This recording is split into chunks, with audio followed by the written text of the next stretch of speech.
Hello students, NS तथा GM classes में आपका स्वागत है। इससे पहले वाली क्लास में हमने जो नोवा चैप्टर था विद्युत चुंबकीय प्रेरण कंप्लीट कर लिया था। उस चैप्टर के अंदर किसी को कोई प्रॉब्लम है तो आप व्हाट्सएप पे या कमेंट्स करके बता सकते हैं। उस टॉपिक को दोबारा से रिपीट कर दिया जाएगा। अब इस क्लास के अंदर हम जो चैप्टर पढ़ेंगे वो है आपके पास में लेसन 10 और वो है आपके पास क्या, प्रत्यावर्ती धारा। तो इस चैप्टर के अंदर हम प्रत्यावर्ती धारा के बारे में बात करेंगे। तो प्रत्यावर्ती धारा के अंदर जो फर्स्ट पॉइंट है वो है आपके पास में धारा। क्या है? धारा। तो आपके पास में धारा किसे कहते हैं? धारा किसे कहते हैं?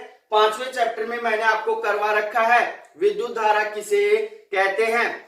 तो आपके पास धारा की डेफिनेशन सुनना कि किसी विद्युत परिपथ के अंदर जब आवेश क्या होते हैं, प्रवाहित होते हैं। आवेश क्या होते हैं? प्रवाहित होते हैं। तो आवेशों के प्रवाह की जो दर होती है, आवेशों के प्रवाह की जो दर होती है उसे क्या कहते हैं? हमें धारा कहते हैं। क्या कहते हैं? धारा कहते हैं। या फिर आपके पास आवेशों के सतत प्रवाह की दर को क्या कहते हैं? धारा कहते हैं। अब आपके पास जो धारा है वो कितने प्रकार की होती है? 2 प्रकार की होती है। पहली होती है आपके पास में दिष्ट धारा, जिसको हम बोलते हैं डायरेक्ट करंट, और दूसरी होती है आपके पास में प्रत्यावर्ती धारा, जिसको हम बोलते हैं अल्टरनेटिव करंट। तो आपके पास यहां हम जिक्र करेंगे कि दिष्ट धारा क्या होती है और प्रत्यावर्ती धारा क्या होती है। तो यहां पे फर्स्ट देखते हैं दिष्ट धारा। तो ध्यान से समझना भाई, वह धारा जिसका परिमाण व दिशा समय के साथ क्या होता है? परिवर्तित नहीं होता है। क्या कहलाती है? दिष्ट धारा कहलाती है। या वह धारा जो समय के साथ परिवर्तित नहीं होती है क्या कहलाती है? दिष्ट धारा कहलाती है। अब आपके पास में जो दिष्ट धारा है वो इसके अंदर इसकी ध्रुवता लगातार परिवर्तित नहीं होती है। जो दिष्ट धारा है उसकी ध्रुवता लगातार परिवर्तित नहीं होती है, क्योंकि मैंने अभी आपको बताया है, क्योंकि इसका परिमाण और दिशा समय के साथ परिवर्तित नहीं होते हैं। इस कारण से इसकी जो ध्रुवता है वो लगातार परिवर्तित नहीं होती है, एक समान ही क्या कर रहती है? बनी रहती है। तो आपके पास में जो दिष्ट धारा है वो कौन कौन से उपकरणों से प्राप्त होती है? हम घरेलू परिपथ के अंदर भी उपयोग करते हैं, जैसे बैटरी हो गई और आपके पास सेल हो गया, उसके बाद दिष्ट धारा जनित्र हो गया। इन उपकरणों से हम क्या करते हैं? दिष्ट धारा प्राप्त करते हैं। अब आपके पास में जो दिष्ट धारा है वो भी आपके पास में 2 प्रकार की होती है, शुद्ध और अशुद्ध। तो आपके पास में जब दिष्ट धारा तथा समय के मध्य गिराव खींचते हैं, तो इसके अंदर ध्यान से समझना कि आपके पास जब दिष्ट धारा और समय के मध्य गिराव खींचते हैं, इस साइड आपके पास समय है और इस साइड क्या है? आपके पास में दिष्ट धारा आई है। तो एक सीधी रेखा प्राप्त होती है। क्या होती है? सीधी रेखा प्राप्त होती है। यहां पे आपके पास में जो सीधी रेखा है वो क्या प्रदर्शित कर रही है कि आपके पास में दिष्ट धारा का परिमाण और दिशा समय के साथ क्या रहते हैं? अपरिवर्तित रहते हैं। अब आपके पास में सेकंड आती है इसके अंदर कि आपके पास परिवर्तित दिष्ट धारा या अशुद्ध दिष्ट धारा। तो आपके पास में जो अशुद्ध दिष्ट धारा होती है उसका ग्राफ ये होता है, समय और धारा के मध्य। ये क्या है? आपके पास में डीसी है। क्या है? डीसी। तो आपके पास में ये हो गई दिष्ट धारा। तो ध्यान देना कि आपके पास में जब दिष्ट धारा और समय के मध्य गिराव खींचा जाता है तो एक सीधी रेखा प्राप्त होती है। और ये सीधी रेखा क्या बताना चाह रही है कि आपके पास में जो दिष्ट धारा है उसका परिमाण और दिशा समय के साथ क्या रहते हैं? अपरिवर्तित रहते हैं। उससे अगले वाला पॉइंट जो है वो ये है इसके अंदर कि आपके पास में दिष्ट धारा की जो आवर्ती होती है, दिष्ट धारा की जो आवर्ती होती है F बराबर कितनी होती है? 0 होती है। ए बराबर कितनी होती है, 0 होती है। और जो आवर्तकाल टी होता है वो कितना होता है, अनंत होता है। तो ध्यान देना भाई कि आपके पास में दिष्ट धारा की आवर्ती 0 तथा आवर्तकाल कितना होता है, अनंत होता है। कितना होता है, अनंत होता है। उससे आगे आपके पास में जो दिष्ट धारा है उसका उपयोग हम कहां करते हैं, दिष्ट धारा का उपयोग हमें कहां करते हैं, तो दिष्ट धारा का उपयोग हम विद्युत लेपन में करते हैं।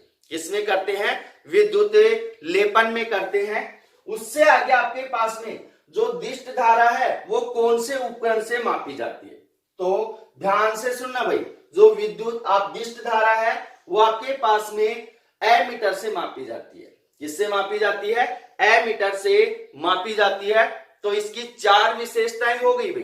पहली क्या है कि जब दिष्ट धारा और समय के मध्य ग्राफ खींचा जाता है तो क्या होता है, एक सीधी रेखा प्राप्त होती है। सेकंड आपके पास में क्या है कि दिष्ट धारा की आवर्ती 0 तथा आवर्तकाल कितना होता है, अनंत होता है। थर्ड क्या है आपके पास में कि दिष्ट धारा का उपयोग किसमें किया जाता है, विद्युत लेपन में किया जाता है। किसमें किया जाता है, विद्युत लेपन में किया जाता है। और आपके पास में जो फोर्थ है वो क्या है आपके पास में कि दिष्ट धारा का मापन किसके द्वारा किया जाता है, एमीटर के द्वारा किया जाता है। तो ये हो गया आपके पास में दिष्ट धारा। अब इसके अंदर सेकंड पॉइंट आपके पास में प्रत्यावर्ती धारा, अल्टरनेटिव करंट। तो प्रत्यावर्ती धारा क्या होती है, अच्छे से समझना भाई। वह धारा जिसका परिमाण व क्या दिशा, परिमाण व दिशा समय के सापेक्ष आवर्ती के रूप में क्या होते हैं, प्राप्त होते हैं। वह धारा जिसका परिमाण व दिशा समय के सापेक्ष आवर्ती के रूप में क्या होते हैं, परिवर्तित होते हैं, तो उन्हें क्या कहते हैं, उस धारा को प्रत्यावर्ती धारा कहते हैं। या वह धारा जिसका मान समय के साथ क्या होता है, परिवर्तित होता है। समय के साथ क्या होता है, परिवर्तित होता है, क्या कहलाती है, प्रत्यावर्ती धारा कहलाती है। या फिर इसकी दूसरी डेफिनेशन हम समझे तो वो हो जाएगी कि आपके पास वह धारा जिसका आपके पास में मान समय के साथ, जिसका मान समय के साथ ज्यावक्रीय रूप में प्राप्त होता है। वह धारा जिसका मान समय के साथ किसके रूप में प्राप्त होता है, ज्यावक्रीय रूप में प्राप्त होता है, तो उस धारा को क्या कहते हैं, प्रत्यावर्ती धारा कहते हैं। क्या कहते हैं, प्रत्यावर्ती धारा कहते हैं। तो इसकी 3 डेफिनेशन हो गई। फर्स्ट क्या हो गया आपके पास में, वह धारा जिसका परिमाण व दिशा समय के साथ क्या होते हैं, आवर्ती के रूप में परिवर्तित होते हैं, क्या कहलाती है, प्रत्यावर्ती धारा कहलाती है। सेकंड हो गया आपके पास वह धारा जिसका मान समय के साथ ज्यावक्रीय रूप में क्या होता है, प्राप्त होता है, क्या कहलाती है, प्रत्यावर्ती धारा कहलाती है। और थर्ड जो डेफिनेशन है वो क्या है आपके पास, वह धारा जिसका मान समय के साथ क्या होता है, परिवर्तित होता है, क्या कहलाती है आपके पास में, प्रत्यावर्ती धारा कहलाती है। तो ध्यान रखना कि आपके पास में दिष्ट धारा के अंदर जो उसका मान है वो समय के साथ परिवर्तित नहीं होगा, परंतु प्रत्यावर्ती धारा के अंदर समय के साथ क्या होगा, परिवर्तित होगा। अब आपके पास में यहां पे जो है, जो दिष्ट प्रत्यावर्ती धारा है वो 2 भागों के अंदर पूरी होती है। जो प्रत्यावर्ती धारा है वो कितने भागों के अंदर पूरी होती है, 2 भागों के अंदर, क्योंकि ये किसके अंदर चलती है, ज्यावक्रीय रूप में चलती है। किसमें चलती है, ज्यावक्रीय रूप में चलती है। इस कारण से जो प्रत्यावर्ती धारा है वो 2 भागों में क्या होती है, पूर्ण होती है। इसका आधा भाग क्या होता है, धनात्मक होता है, और आधा भाग क्या होता है, ऋणात्मक होता है। तो यहाँ पे इसकी टर्मिनल जो ध्रुवता होती है वो लगातार क्या होती रहती है, परिवर्तित होती रहती है। आधे भाग के लिए क्या होगी, धनात्मक होगी, और आधे भाग के लिए क्या होगी, ऋणात्मक होगी। और आपके पास में जो प्रत्यावर्ती धारा है, जो प्रत्यावर्ती धारा है, इसकी जो आवर्ती होती है, एफ बराबर कितनी होती है 50 हर्ट्ज होती है। कितनी होती है 50 हर्ट्ज होती है। तो ध्यान रखना भाई कि आपके पास में जो डीसी है उसकी आवर्ती कितनी है 0 है, आवर्तकाल कितना है अनंत है। परंतु आपके पास में जो प्रत्यावर्ती धारा है उसकी आवर्ती कितनी है 50 हर्ट्ज होती है। और अमेरिका के अंदर इसकी जो आवर्ती होती है वो कितनी होती है 60 हर्ट्ज होती है।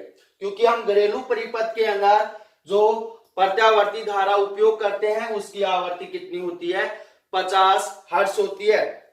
और आपके पास में तरंगों के आधार पर या तरंग प्रारूप के आधार पर जो प्रत्यावर्ती धारा है वो काफी सारे प्रकार की होती है। क्या होती है तरंग प्रारूप के आधार पर जो प्रत्यावर्ती धारा है वो क्या होती है अलग अलग प्रकार की होती है। उनके बारे में अभी हम क्या करेंगे अध्ययन करेंगे। तो आपके पास में जो प्रत्यावर्ती धारा है तरंग प्रारूप के आधार पर कितने प्रकार की होती है उसके अंदर जो फर्स्ट प्रकार है उसका वो है आपके पास में वर्गाकार धारा। फर्स्ट आपके पास में वर्गाकार धारा। वर्गाकार धारा किसे कहते हैं या वर्गाकार तरंग धारा भी बोलते हैं इसको। क्या बोलते हैं वर्गाकार तरंग धारा। तो आपके पास में वर्गाकार धारा क्या होती है अच्छे से समझना भाई। वह धारा या वह प्रत्यावर्ती धारा जिसमें क्या होता है आपके पास में 0 से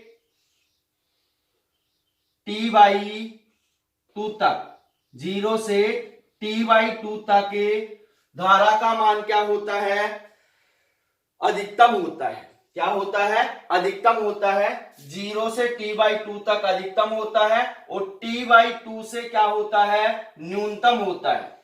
क्या होता है न्यूनतम होता है। तो आपके पास इस साइड क्या है प्लस धारा है और इस साइड क्या है आपके पास माइनस धारा है और इस साइड क्या है समय t है। तो दोबारा से सुन लेना कि वह धारा जिसका मान 0 से T/2 तक क्या होता है अधिकतम होता है तथा T/2 से T तक क्या होता है न्यूनतम होता है तो उसे क्या कहते हैं वर्गाकार धारा कहते हैं। क्या कहते हैं वर्गाकार धारा कहते हैं। उससे आगे आपके पास में जो सेकंड भाग है इसका वो है आपके पास में त्रिकोणीय तरंग धारा। क्या है त्रिकोणीय तरंग धारा।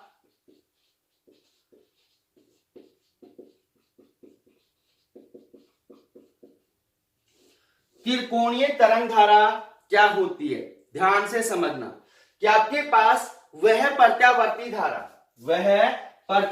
धारा जिसका मान 0 से T/4 तक 0 से T/4 तक क्या होता है रेखीय रूप में बढ़ता है। 0 से T/4 तक क्या होता है रेखीय रूप में बढ़ता है तथा T/4 से T/2 तक T/4 से T/2 तक रेखीय रूप में क्या होता है घटता है। इसी प्रकार आपके पास में T/2 से T/3 तक रेखीय रूप में क्या होगा घट जाएगा। T/2 से 3 T/4 तक रेखीय रूप में घटेगा फिर 3 T/4 से T तक रेखीय रूप में क्या होगा बढ़ेगा। तो आपके पास ये जो धारा है वो कौन सी धारा है आपके पास में त्रिकोणीय तरंग धारा है। क्या है त्रिकोणीय तरंग धारा। इस साइड धारा का मान क्या होगा धनात्मक होगा इस साइड धारा का मान क्या होगा ऋणात्मक होगा। तो इसकी डेफिनेशन दोबारा से सुन लेना। वह धारा जिसका मान 0 से T/4 तक क्या होता है रेखीय रूप में बढ़ता है तथा T/4 से T/2 तक रेखीय रूप में क्या होता है घटता है तो वह धारा क्या कहलाती है त्रिकोणीय तरंग धारा कहलाती है। अब आपके पास में जो तीसरी है वो है आपके पास में ज्यावक्रीय तरंग धारा। और इसको अच्छे से समझना भाई कि आपके पास में ज्यावक्रीय तरंग धारा क्या होती है। ज्यावक्रीय तरंग धारा। अब आपके पास में ज्यावक्रीय तरंग धारा क्या होती है, इसके बारे में ही हम इस चैप्टर के अंदर अध्ययन करेंगे।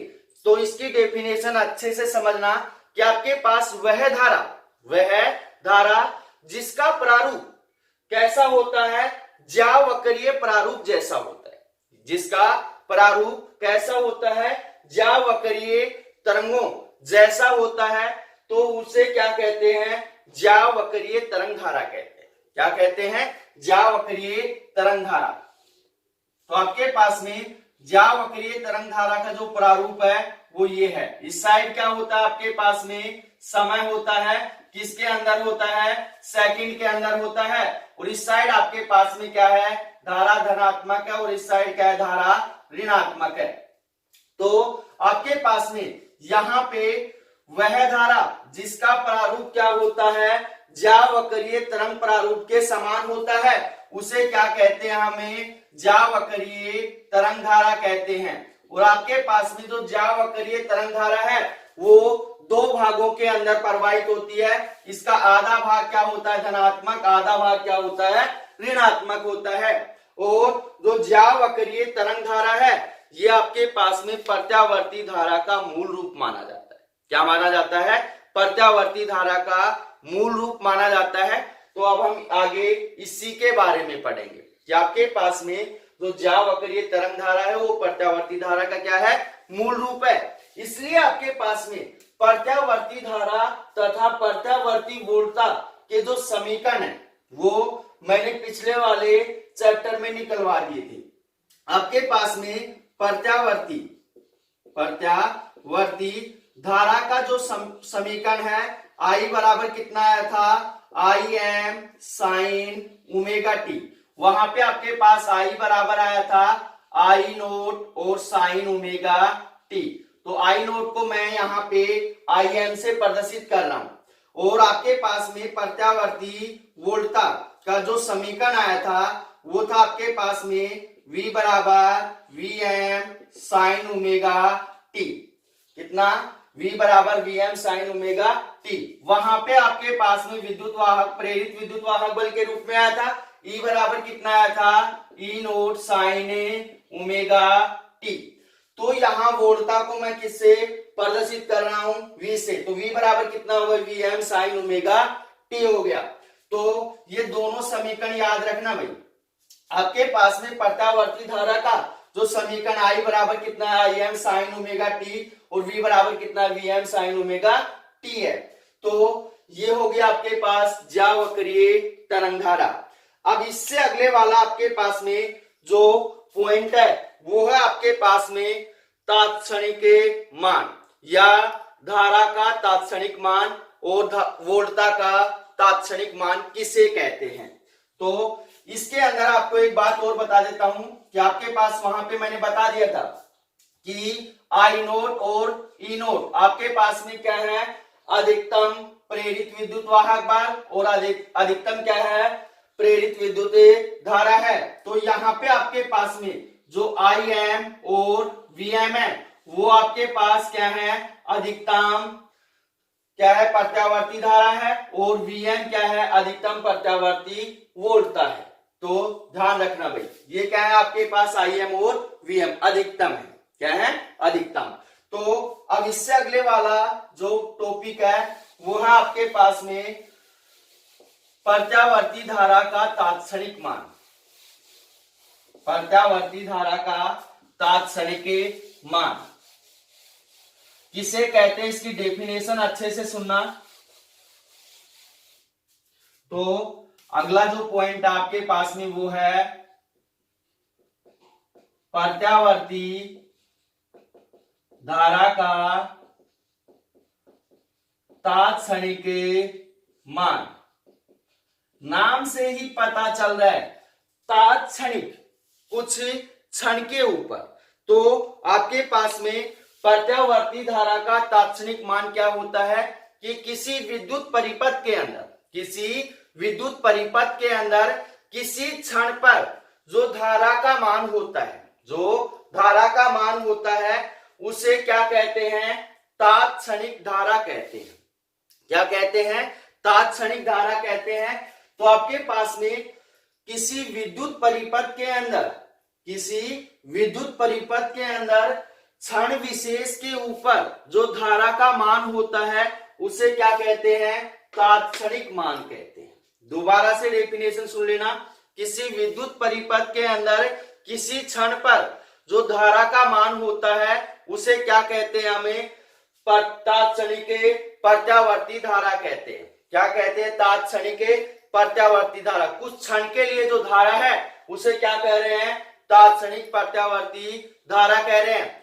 तो आपके पास में विद्युत परिपथ के अंदर किसी क्षण विशेष के ऊपर जो आपके पास में धारा का मान है उसे क्या कहते हैं? तात्क्षणिक मान कहते हैं। अब इसी के आधार पर हम प्रत्यावर्ती वोल्टता का तात्क्षणिक मान भी निकाल सकते हैं। प्रत्यावर्ती वोल्टता का तात्क्षणिक मान भी निकाल सकते हैं। तो आपके पास में प्रत्यावर्ती वोल्टता का तात्क्षणिक मान किसे कहेंगे? ध्यान से सुनना कि किसी विद्युत परिपथ के अंदर किसी क्षण पर वोल्टता का जो मान होता है उसे क्या कहते हैं? हमें प्रत्यावर्ती वोल्टता का तात्क्षणिक मान कहते हैं। प्रत्यावर्ती वोल्टता का क्या कहते हैं? तात्क्षणिक मान कहते हैं, या उसको वोल्टता क्या कहते? प्रत्यावर्ती वोल्टता का तात्क्षणिक मान जो है आपके पास में। अब इसके अंदर यहाँ पे जो इसकी दूसरी डेफिनेशन अगर हम समझें तो किसी विद्युत परिपथ के अंदर क्षण विशेष पर वोल्टता का जो मान होता है उसे क्या कहते हैं? वोल्टता का तात्क्षणिक मान कहते हैं। तो यहाँ पे दो प्रकार की डेफिनेशन होंगी आपके पास में, प्रत्यावर्ती धारा का तात्क्षणिक मान और प्रत्यावर्ती वोल्टता का तात्क्षणिक मान। अब आपके पास इससे पहले वाले टॉपिक में मैंने बताया था कि आपके पास में प्रत्यावर्ती धारा और प्रत्यावर्ती वोल्टता के लिए जो समीकरण थे I बराबर I m sign omega T और V बराबर Vm साइन ओमेगा टी है। तो आपके पास में प्रत्यावर्ती धारा का जो तात्क्षणिक मान का जो समीकरण होता है I बराबर कितना होता है? I m sign omega T, और जो वोल्टता का होता है V बराबर कितना हो जाएगा? Vm sign omega T, Vm sign omega T. तो आपके पास ये दोनों समीकरण हम आगे क्या करेंगे? काम लेंगे। क्या करेंगे? काम लेंगे।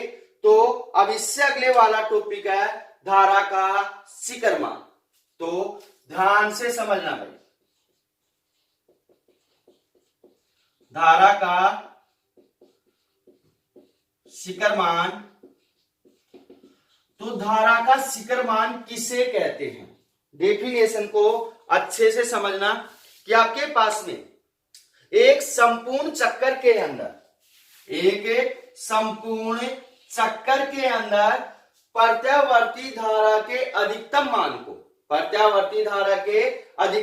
को क्या कहते हैं? धारा का शिखर मान कहते हैं। और आपके पास में एक संपूर्ण चक्कर के अंदर प्रत्यावर्ती धारा का जो अधिकतम मान है वो क्या है? Im है। कितना है? Im।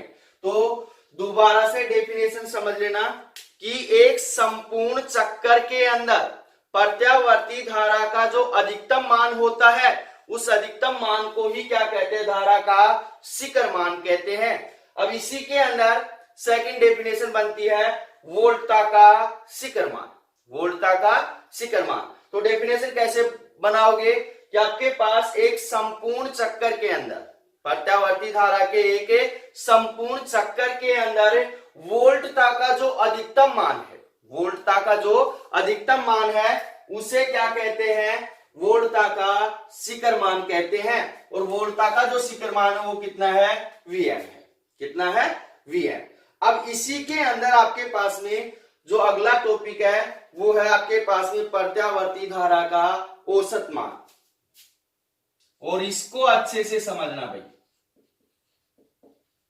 प्रत्यावर्ती धारा का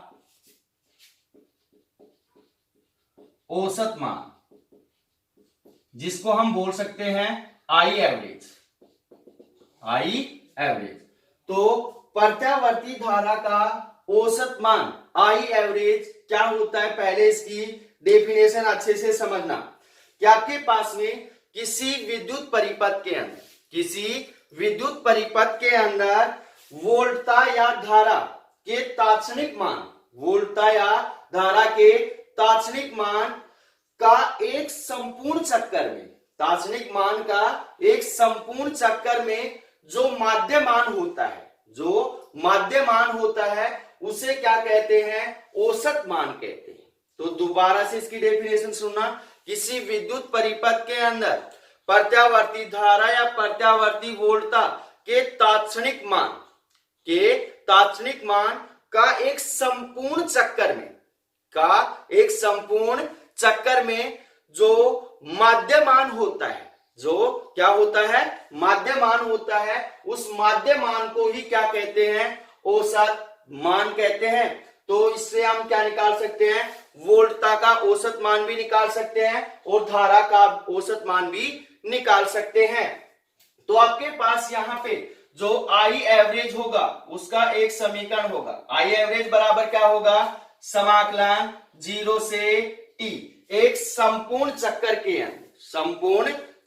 के अंदर तात्क्षणिक धारा आई dt का जो माध्यमान का मतलब उसके अंदर क्या देंगे, कुल समय का भाग देंगे, माध्य जो मान है उसे क्या कहते हैं, औसत मान कहते हैं। तो इसलिए आपके पास आई एवरेज बराबर क्या हो गया, समाकलन 0 से t आई dt और बटे कितना होगा, समाकलन 0 से t और dt।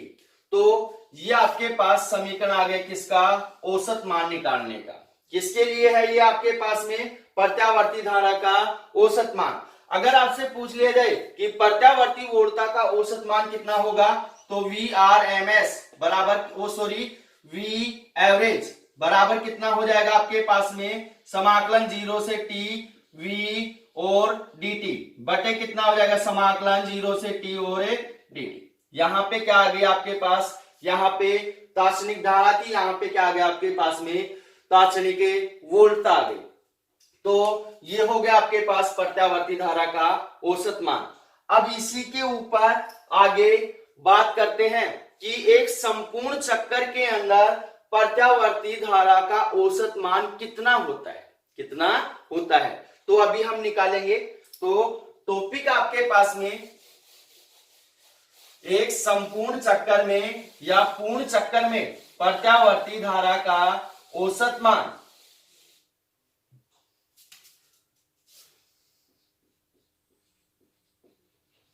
संपूर्ण चक्कर में प्रत्यावर्ती धारा का औसत मान आई एवरेज का मान क्या करना है, आपको निकालना है। तो कैसे निकालेंगे, ध्यान से समझना भाई कि आपके पास में जो प्रत्यावर्ती धारा है वो कितने भागों में चलती है, 2 भागों में। इसका आधा भाग क्या होता है, धनात्मक होता है और आधा भाग क्या होता है, ऋणात्मक होता है। तो आपके पास सबसे पहले क्या बनाते हैं, इसका ग्राफ बनाते हैं। इस साइड आपके पास में क्या होगी, प्रत्यावर्ती धारा का अधिकतम मान होगा और इस साइड क्या होगा, प्रत्यावर्ती धारा का न्यूनतम मान होगा। और इस साइड क्या होगा, आपके पास समय होगा, किसके अंदर होगा, सेकंड के अंदर होगा। किसके अंदर होगा, सेकंड के अंदर होगा। तो आपके पास में जो प्रत्यावर्ती धारा है कितने भागों में चलती है, 2 भागों में। आधा भाग क्या होता है, इसका धनात्मक होता है। जो धनात्मक भाग है कहां से कहां तक है, 0 से t/2 तक है। और जो ऋणात्मक भाग है वो कहां से कहां तक है, t/2 से t तक है। तो ध्यान देना कि जो इसका आधा धनात्मक भाग है वो क्या है, 0 से t/2 तक है। और जो ऋणात्मक भाग है वो कहां से कहां तक है, t/2 से t तक है। अब आपके पास यहां पे ध्यान देना कि टॉपिक क्या कह रहा है, संपूर्ण चक्कर में प्रत्यावर्ती धारा का औसत मान।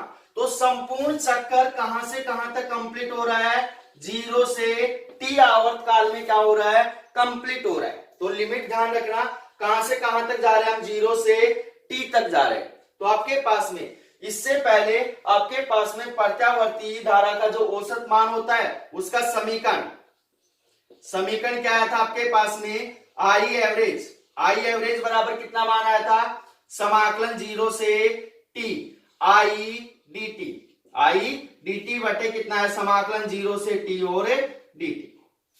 तो आपके पास में प्रत्यावर्ती धारा का जो तात्क्षणिक समीकरण है क्या होता है, प्रत्यावर्ती धारा का तात्क्षणिक समीकरण क्या होता है भाई, आपके पास I बराबर होता है I M sine omega T. तो यहां I का मान कितना डालेंगे, इसको दे दो समीकरण नंबर 1, तो यहां लिखेंगे समीकरण 1 से, तो I का मान किसके अंदर डालेंगे, समीकरण 1 के अंदर डालेंगे। तो यहां लिखेंगे आपके पास में कितना होगा, आई एवरेज बराबर कितना हो जाएगा, समाकलन 0 से t, और I का मान कितना है, I M sine omega T और dt बटे कितना हो जाएगा, समाकलन 0 से t और dt। तो सबसे पहले आपको मैं यहां ये समझा देता हूं कि समाकलन 0 से t dt का समाकलन क्या होगा। तो आपके पास यहां dt का समाकलन कितना होगा, t होगा। तो आपके पास यहां हो जाएगा समाकलन 0 से t और dt बराबर, इसका समाकलन क्या हो गया, t हो गया। लिमिट कहां से कहां तक है, 0 से t तक है। तो आपके पास लिमिट डालेंगे तो t माइनस क्या होगा, 0 होगा। तो इसका ध्यान रखना भाई, समाकलन 0 से t dt का समाकलन कितना हो गया, t हो गया, क्योंकि इसका बार बार अब आगे हम डेरिवेशन के अंदर समाकलन नहीं करेंगे, इसका डायरेक्ट मान क्या डालेंगे, t डालेंगे। क्या डालेंगे, t डालेंगे। तो आपके पास यहां ऊपर वाली संख्या के अंदर आई एम साइन ओमेगा टी, तो यहां आई एम क्या है, नियतांक मान है, तो इसको क्या करेंगे, बाहर निकालेंगे। तो आपके पास आई एवरेज बराबर कितना हो जाएगा, आई एम समाकलन 0 से t और क्या होगा, साइन ओमेगा टी और dt बटे कितना हो जाएगा आपके पास t, क्योंकि इसका समाकलन कितना है, t है। तो आपके पास आई एम बटे टी को क्या कर लेंगे, बाहर निकाल लेंगे। तो आपके पास आई एवरेज बराबर कितना हो जाएगा, आई एम बटे कितना हो गया, टी हो गया, और समाकलन 0 से टी और क्या होगा, साइन ओमेगा टी और dt। अब यहां पे ध्यान देना भाई कि आपके पास में साइन का समाकलन क्या होता है, माइनस कोस होता है।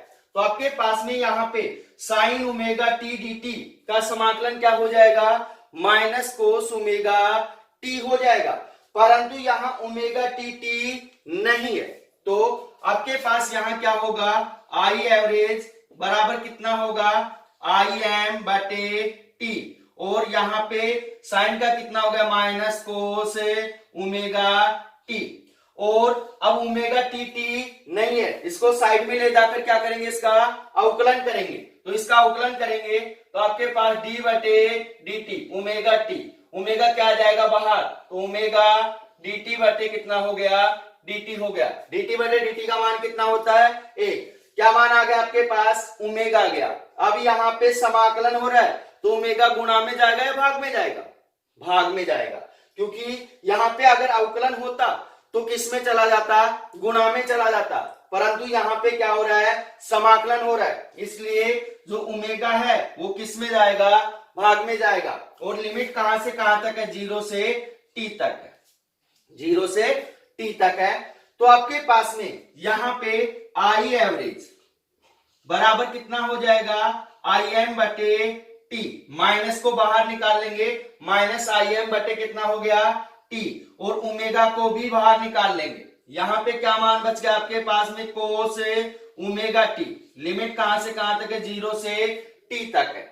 अब इससे आगे इसके अंदर क्या डालेंगे, लिमिट डालेंगे, तो आपके पास में आई एवरेज बराबर कितना होगा आपके पास में, माइनस आई एम बटे कितना हो जाएगा, टी ओमेगा, और आपके पास यहां लिमिट डालेंगे पहले ऊपर वाली, तो क्या होगा, कोस ओमेगा टी माइनस में कोस ओमेगा गुणा 0, क्योंकि नीचे वाली लिमिट कितनी है, 0 है। तो ओमेगा को 0 से मल्टीप्लाई करेंगे, पूरा मान क्या हो जाएगा, 0 हो जाएगा। तो आपके पास यहाँ पे आई एवरेज बराबर कितना होगा, माइनस आई एम बटे टी ओमेगा, और कोस omega T minus cos 0, minus cos 0। तो अब आपके पास हम जानते हैं कि ओमेगा बराबर कितना होता है, 2 पाई अपॉन में कितना होता है, टी होता है। 2 पाई अपॉन में कितना होता है, टी होता है।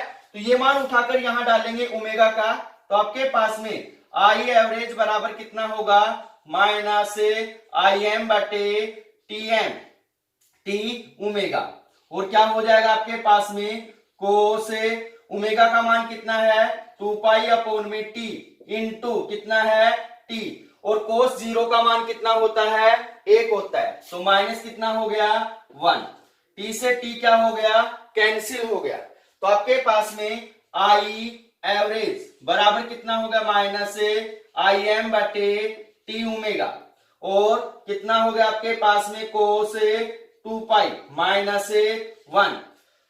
कोस 2 पाई का मान कितना होता है भाई आपके पास में, प्लस 1 होता है। चूंकि यहां पे लिखेंगे कोस 2 पाई बराबर होता है 1, तो ये मान उठाकर यहां डालेंगे। तो आपके पास इस साइड से रब कर रहा हूं,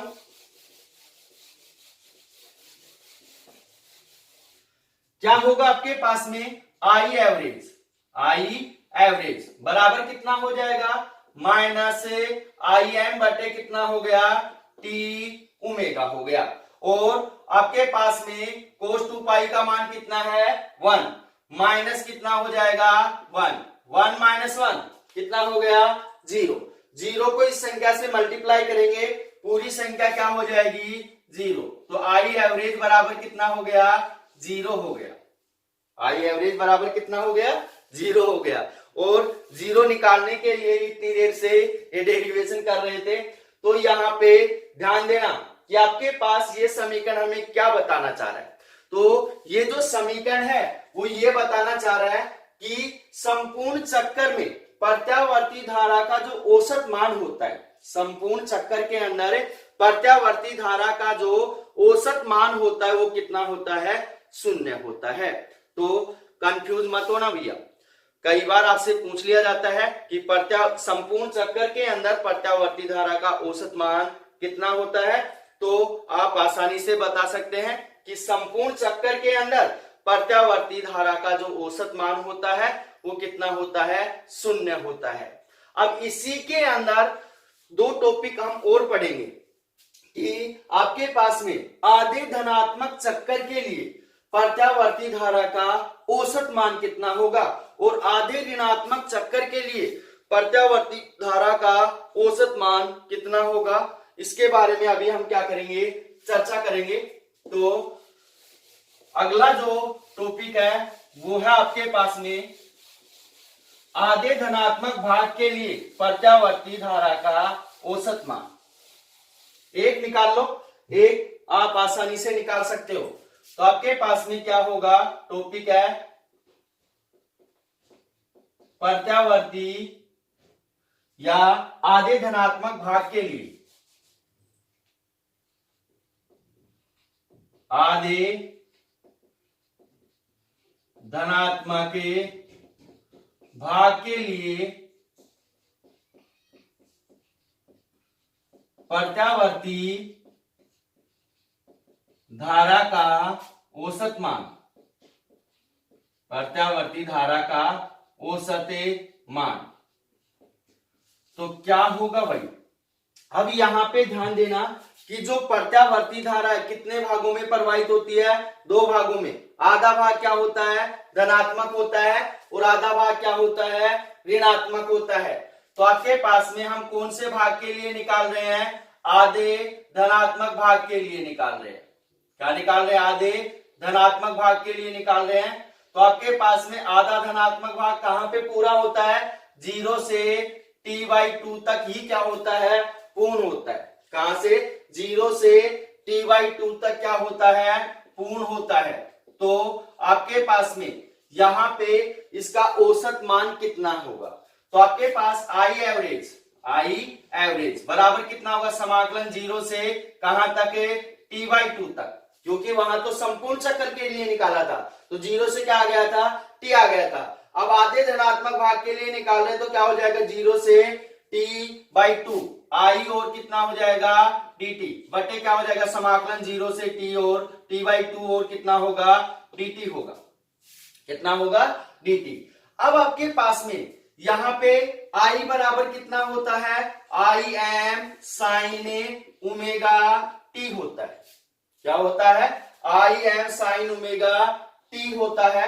तो अब ये मान उठाकर यहां डालेंगे तो आपके पास में आई एवरेज बराबर कितना हो जाएगा, समाकलन 0 से t/2 और क्या होगा, आई एम साइन ओमेगा t और dt बटे समाकलन 0 से t/2 और कितना हो जाएगा, dt।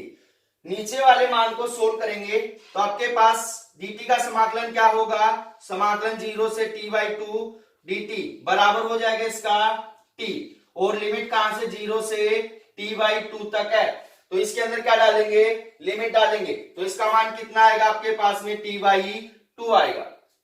तो ये मान उठाकर यहां डालेंगे और यहां पे आपके पास में im क्या है, नियतांक मान है, इसको बाहर निकालेंगे तो आपके पास में आई एवरेज बराबर कितना हो जाएगा, आपके पास हो जाएगा im और समाकलन 0 से t/2 साइन ओमेगा t और dt बटे कितना हो जाएगा, t/2। ये 2 क्या होगा, ऊपर चला जाएगा, तो आपके पास में आई एवरेज बराबर कितना हो जाएगा, आपके पास में 2im और कितना हो गया, समाकलन 0 से t और कितना हो जाएगा, साइन 2 ओमेगा t और साइन ओमेगा t और क्या होगा, dt बटे कितना हो गया, t हो गया, बटे कितना हो गया, t हो गया। तो आपके पास में यहां लिमिट कितनी है, t/2 है, तो आपके पास आई एवरेज बराबर कितना हो जाएगा, 2im बटे कितना हो गया, t हो गया। और आपके पास में यहां पे समाकलन 0 से t/2 कितना होगा, साइन ओमेगा t और dt, साइन का समाकलन क्या होगा, कोस माइनस कोस, और आपके पास जो ओमेगा t है वो t नहीं है, साइड में ले जाकर क्या करेंगे, अवकलन करेंगे, क्या बाहर आएगा, ओमेगा, ओमेगा इसके क्या जाएगा, बटा में जाएगा, तो आपके पास में आई एवरेज बराबर कितना होगा, 2im बटे कितना हो जाएगा, t हो जाएगा। और आपके पास में यहाँ पे साइन का क्या हो गया, माइनस कोस ओमेगा t, पर ओमेगा t नहीं है तो क्या आएगा, बटे ओमेगा और लिमिट 0 से t/2। अब आपके पास माइनस को भी बाहर निकाल दो और ओमेगा को भी बाहर निकाल दो, तो आपके पास क्या होगा, आई एवरेज बराबर हो जाएगा माइनस 2im बटे कितना हो गया, t ओमेगा, और यहां पे कितना मान बच गया, कोस ओमेगा t, और लिमिट कहां से कहां तक है, 0 से t/2 तक है, 0 से t/2 तक है। तो आपके पास अब इसके अंदर क्या डालेंगे, लिमिट डालेंगे, तो t बराबर कितना डालेंगे, t/2 डालेंगे, और फिर माइनस g क्या डालेंगे, 0 डालेंगे, तो आपके पास में आई एवरेज बराबर कितना हो जाएगा, माइनस 2im बटे कितना हो जाएगा, t ओमेगा, और यहां लिमिट डालेंगे तो क्या होगा, आपके पास कोस ओमेगा इंटू टी का मान कितना डालेंगे, t/2, और क्या हो जाएगा, माइनस कोस ओमेगा इंटू 0, तो यहां पे तो क्या हो गया, कोस 0 हो गया, तो आई एवरेज बराबर कितना हो जाएगा, माइनस 2im बटे कितना हो गया, 2 ओमेगा t ओमेगा, और आपके पास यहां पे क्या मान हो गया, कोस ओमेगा इंटू t/2 माइनस आपके पास कितना हो जाएगा, कोस 0, और कोस 0 का मान कितना होता है, 1 होता है। अब हम जानते हैं कि आपके पास में ओमेगा बराबर कितना होता है, 2π में कितना होता है, t होता है, 2π में कितना होता है, t होता है।